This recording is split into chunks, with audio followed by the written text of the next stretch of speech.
Welcome back. This is Foundation, and I am Lord Bara.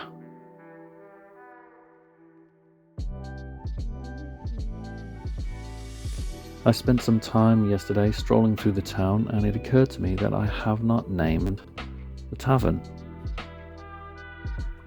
Well, due to a lack of YouTube comments, I'm going to ask the villagers what they might want to have the tavern called, and I might see what they come up with later on.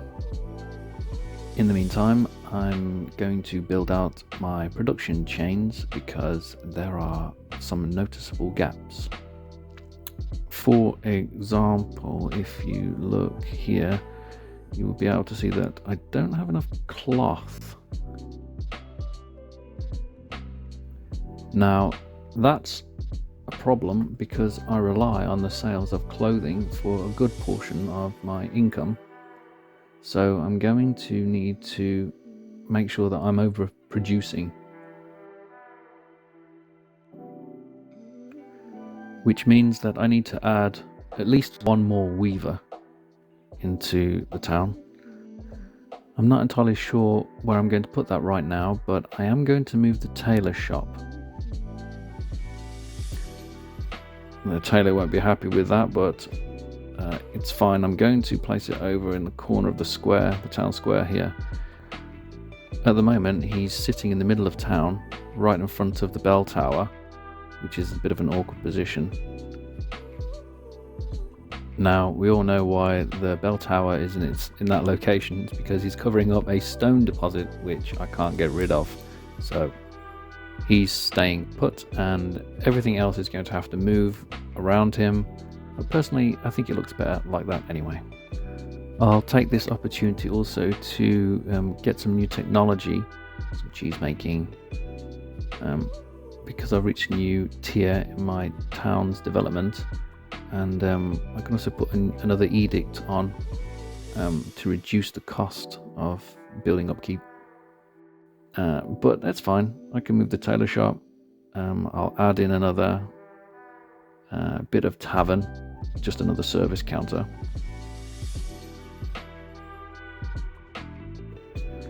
Also, seeing as I'm producing such a decent amount of iron and iron bars, it's not crazy, but it's not bad. I'm going to put in the common wear shop as well. I'm not quite sure where I'm going to put that, but I like the common wear shop. It's one of the nicest designs. Well, you'll probably notice that there's no real overarching plan about exactly how this is going to happen. I'm just throwing all of the buildings down and then moving them around, finding out where I prefer. It's not really where I prefer the location of them. It's more where would it be sensible that they would be in a town that had this shape. Another thing that I'm trying to do with placing the buildings down is balance where they are placed around the town with respect to the housing locations. Villagers don't like to live very far away from where they work, which is fair enough. So if I'm careful about where I place work locations, I can balance demand on housing in the town more effectively. Which is why I've put one tailor shop over behind the manor house and the other tailor shop the other side of the tavern.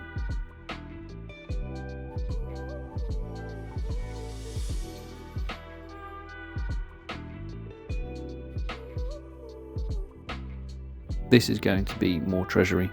I'm hopeful, you see. I'm anticipating that I will need more treasury. Also, I like these buildings. I think they do a good job of making town squares look more believable.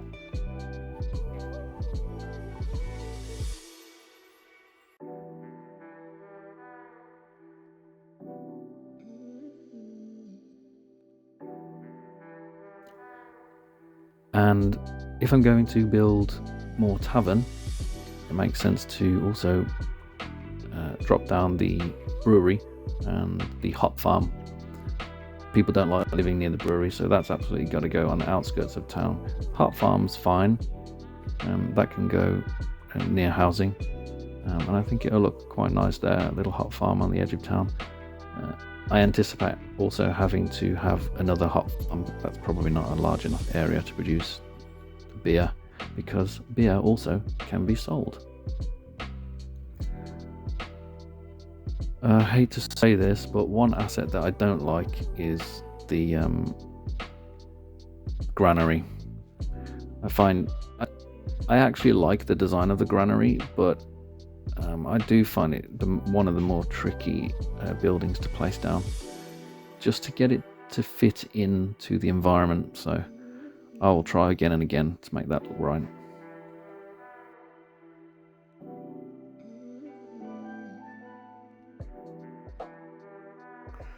Now that I've finally settled on a location for the second butcher, I'm going to have to sacrifice a commoner's house.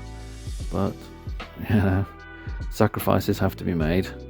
They'll find somewhere else to move into, I'm sure. That will downgrade and become one of the more rustic looking houses. That's fine. That's fine. Hop farms built. Let's just plan out where that's going to take land away from where that housing I initially thought would expand into, but this is going to be hop farm, so need to reduce that wheat farm down a little bit. They've got plenty of room to expand further down the shoreline.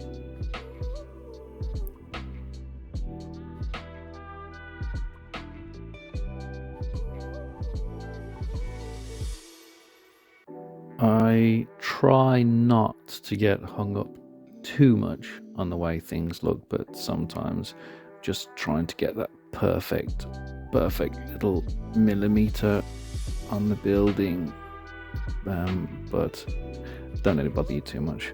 Just if I find myself doing that, I just go, okay, move on. What I want to do here is continue, I should say, to expand on this secondary town square, the industrial part of it. So I'm going to start building out the frame for this, but I don't think treasury is the right thing to put here. Perhaps, we'll see.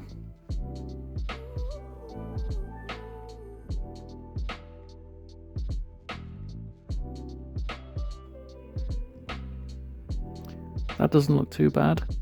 I think I quite like the way the butcher's nestled in between the tavern and that rustic house. It almost feels like that rustic house is part of the tavern, of the butcher, sorry.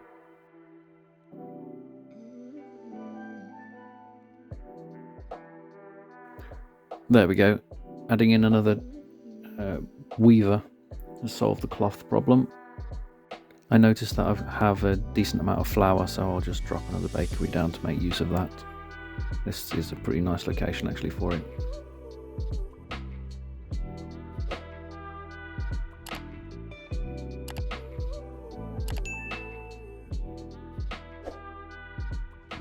There we go. That's the result I wanted, a coin surplus. So what are we waiting for? Let's go to the tavern.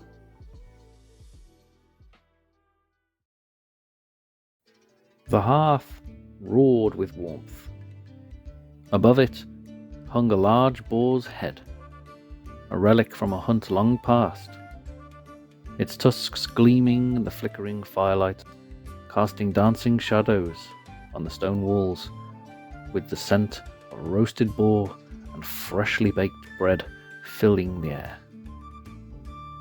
Villagers crowded the tables, their faces flushed with laughter and the sharp tang of hoppy beer, while mugs clinked and the low hum of chatter wrapped itself around the room like an old familiar blanket.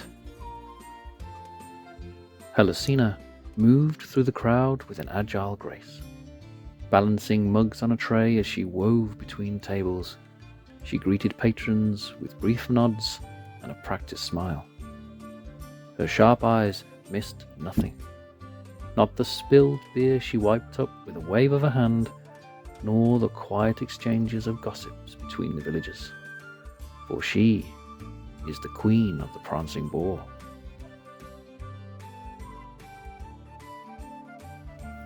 Behind the bar, with a warm grin that seemed to be permanently etched onto his face, her husband. With a relaxed confidence, Grezmia worked cheerfully, wiping down the counter between pouring mugs of beer, his mood as light as the atmosphere around him. His eyes sparkling with an amiable mischief that made even the briefest exchange feel like a shared secret. The tavern door swung open, admitting the blacksmith, whose tall figure loomed briefly in the entrance. With him was a trader from Davenport. You could tell by his cloak, dusty from the road and pulled tight around him, almost obscuring his face. Grezmia eyed them as they made their way to a shadowed table near the back and sat down. Helicina was already weaving between the tables towards them, tray in hand, as they began a low conversation. Only a moment or so had passed, and the door creaked open again. But this time, Battestina entered. Her hair flicked to and fro as she scanned the room, clearly looking for someone. Her dress, laced firmly, hugged her at the waist, the simple fabric accentuating the sway of her hips as she moved through the tavern towards her father, who was deep in conversation with a group of fellow woodcutters at the end of the bar. But as she approached, she locked eyes with Grezmia and wheeled towards him instead. A patron called out from a nearby table, pulling Helicina's attention just as she caught sight of Battestina. Something about the way the young woman moved, her confidence, her figure, made Helicina's eyes narrow slightly. She took the patron's order but kept an eye on the bar as she worked, her gaze flicking back to her husband and Battestina as they exchanged words. "Evening, Battestina," Grezmia called out, his voice rising above the din. "Looking for something? Or someone?" Battestina's lips curved into a playful smile. "Just here to see my father," she replied, leaning up against the bar. "But I couldn't help noticing how lively it is here tonight. You look like you're having fun." Grezmia chuckled, wiping his hands on his apron. "Always am, especially when I get company like yours." His tone was encouraging. She raised an eyebrow, her posture relaxed as she leaned further into the counter, the light fabric of her dress following the curve of her back. "You're always full of charm, Grezmia. Makes me wonder if you ever get tired of it." "Never," he said with a wink, wiping down the bar in front of her. "It's what keeps this place running." From across the room, Helicina's eyes narrowed further as she watched the exchange. Though her expression remained mostly neutral, a small, sharp frown had worked its way into her gaze. She found herself moving towards the pair, suddenly less interested in the chattering patrons around her. Battestina caught sight of her before she arrived, her smile softening but never fading. "Helicina," she greeted with a polite nod. "Your husband was just keeping me entertained while I waited for my father." "I'm sure he was," Helicina replied smoothly, setting the tray down on the bar. Her tone was calm, though there was subtle firmness behind her words. She turned to Grezmia, giving him a brief but pointed look before addressing Battestina again. "He's good at that."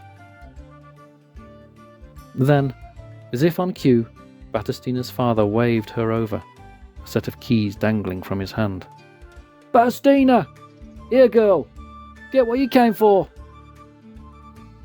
And with a graceful turn, Battestina straightened up, casting one last glance at Grezmia. "I'll leave you to it then. Thanks for the chat, Grezmia." "Any time," he said, his grin never faltering as he watched her walk away, her skirts swaying slightly as she made her way to her father. Battestina collected the keys from her father and exchanged a few quick words before she made her way to the door. As she slipped out into the night, her figure was silhouetted briefly by the firelight and hung in the air like the last note of a song. Helicina lingered by the bar for a moment longer, her gaze on the blacksmith nursing his drink, Grezmia seemingly oblivious. She gave a tut and continued her rounds, her presence as steady as the fire in the hearth, yet every now and again her eyes would flicker back to Grezmia. Outside, the village of Bara settled into the quiet of the night, the distant sounds of the tavern fading into the darkness. The blacksmith's forge stood silent, the trader from Davenport long gone down the road, and Battestina made her way home, the keys clutched tightly in her hand. As ever, if you have been, thanks for watching. This has been Foundation, and I've been Lord Bara.